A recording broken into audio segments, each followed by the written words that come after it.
Velkommen til Synne og Leggy Chanel. Hva skal vi ha? Synne. Og jeg er Leggy. Hva skal vi ha i dag? Jeg aner ikke hva det heter.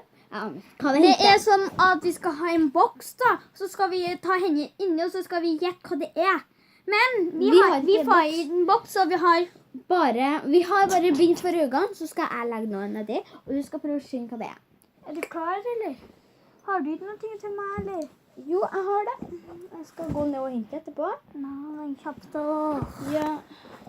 Jeg skal være Da er vi tilbake. Her er det. Og jeg har den tingen bak her. Nei, du må ta inni her. Og så må du gjøre sånn til dem som skal se da. Ja. Men du er ikke artig at du plutselig ser det, da må du si fra. Jeg ser ikke. Ikke sikker? Garantert? Helt sikker? Jeg lukker øyet også. Gjør du? Ok.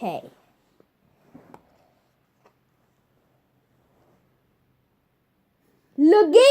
Jeg ser ikke. Jeg kan bruke nesa til å lukte. Klar, ferdig, gå. Ikke lukt. Ja, det er slim. Det er en galakseslim, det er ikke den oransje. Jeg kan kjenne til noe med, for jeg husker ikke hvordan det var. Ok. Ikke det? Kan jeg åpne? Korrekt. Klar, ferdig. Jeg har likt det. Galakseslim. Se hvor fin jeg har. Galakseslim. Ok. Neste. Ok, vent. Ok, nå har jeg en poeng da. Til slutt så skal vi se hvor mange poeng vi får Det til er hvert. 10 greier vi skal gjette. Og jeg har den greia. Vent. Ok. Jeg må lukte. Det må være still. Ok. Mål for ørene. For at du kan kanskje høre hva det er. Er du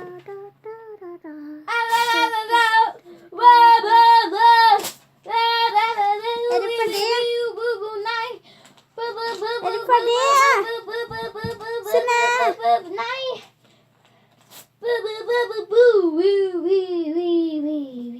Kjapp deg. Jeg er sliten.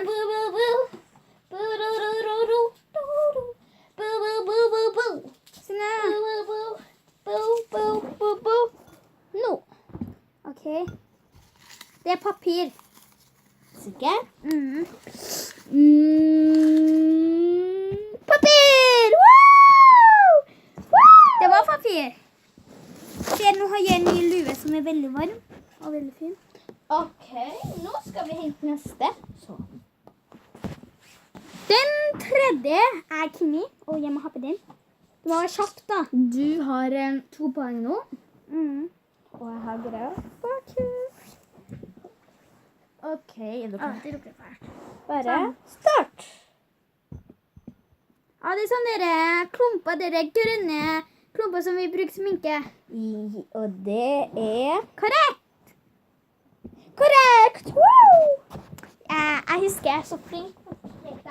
Jeg tenkte at vi kunne gjøre det i sted, så bare gikk jeg dit og laget masse ting der. Ok. Men så skal vi ha en lipsil.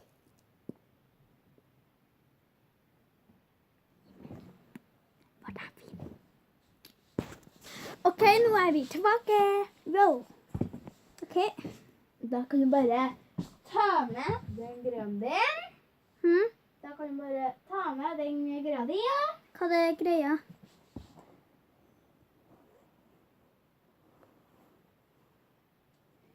Vær så god. Ok. Det er Sum-Sum. Det er hun jenta som har musefletter som dinger opp. Skal du se? Men jeg får fortsatt en poeng fordi jeg gjettet at det var Sum-Sum da. Ja. Da har vi... Nå er den fjerde neste. Dette her er den jeg får av Synne. Den var veldig fin. Jeg skal ha på en jente som gull. Så det vises så glittergull. Og jeg lurer på hva det blir neste. Husk å like og kommenter. Jeg gleder meg.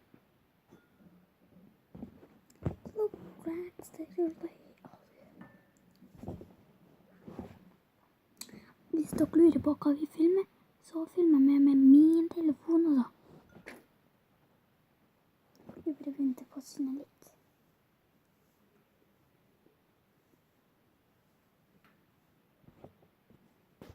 Ok, nå er vi tilbake. Da kan du ta på. Og det vi har med dere er...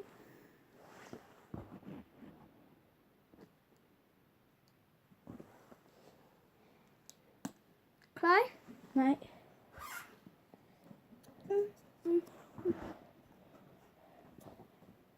Du kan ikke se. Jeg ser ikke, jeg bare gjør sånn.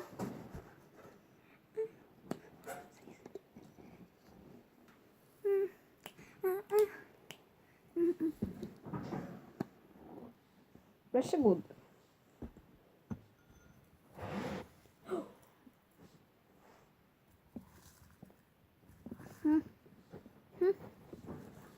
Hva er det her?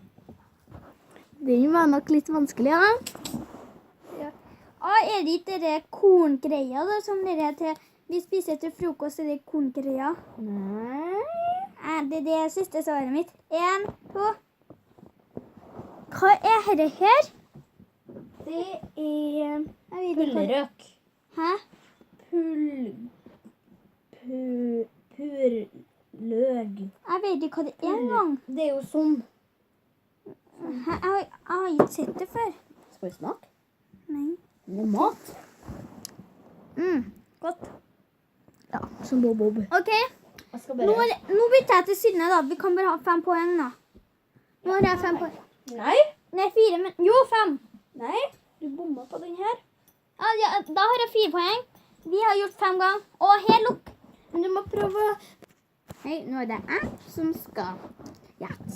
Jeg må bare se meg litt rundt i rommet. Kan det være vondt? Nå skal jeg gå hen ting, og det... Skal jeg lukke øynene? Lukke ørene? Ja. Hold for ørene, Mona.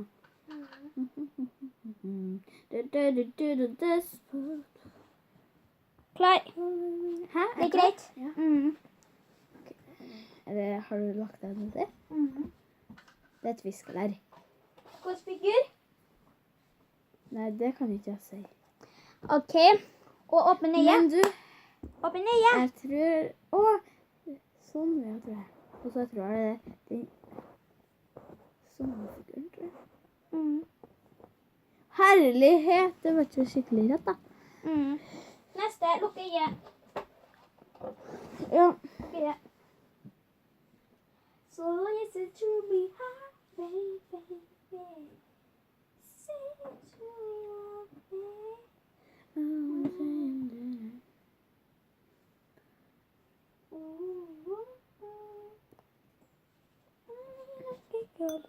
Er klart?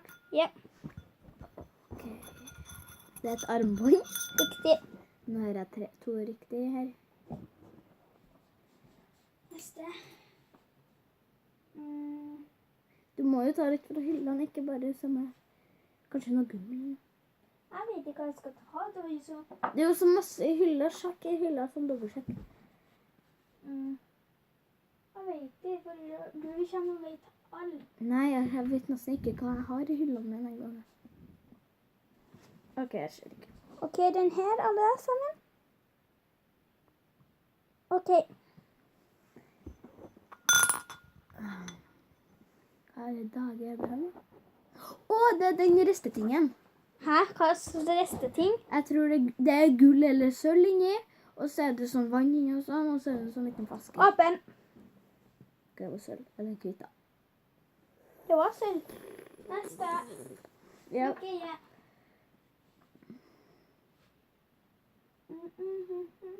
Nå. Jeg ser ikke, jeg finner ikke noe ting, liksom. Herregud. Hva har du oppi her, da? Ta den her. Her. Det var den her. Ok, din tur. Ok, åpen. Her er den tredje. Det er 2 strekk. Ja. Neste går til fjerde.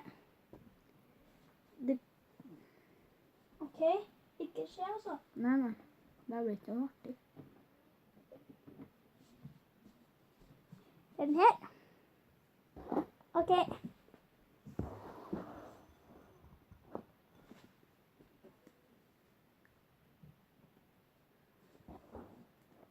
Det er et sånn gummistrekk. Ja, men hvordan type, ikke sant? Det er så stort, det er sånn brunt greie, sånn brunt, ikke helt brunt, det er sånn hudfarget brunt. Nei. Åpne. Åja. Her fikk du ikke. Det hadde vi riktig. Neste er det 5. Lukk øyet! Åja.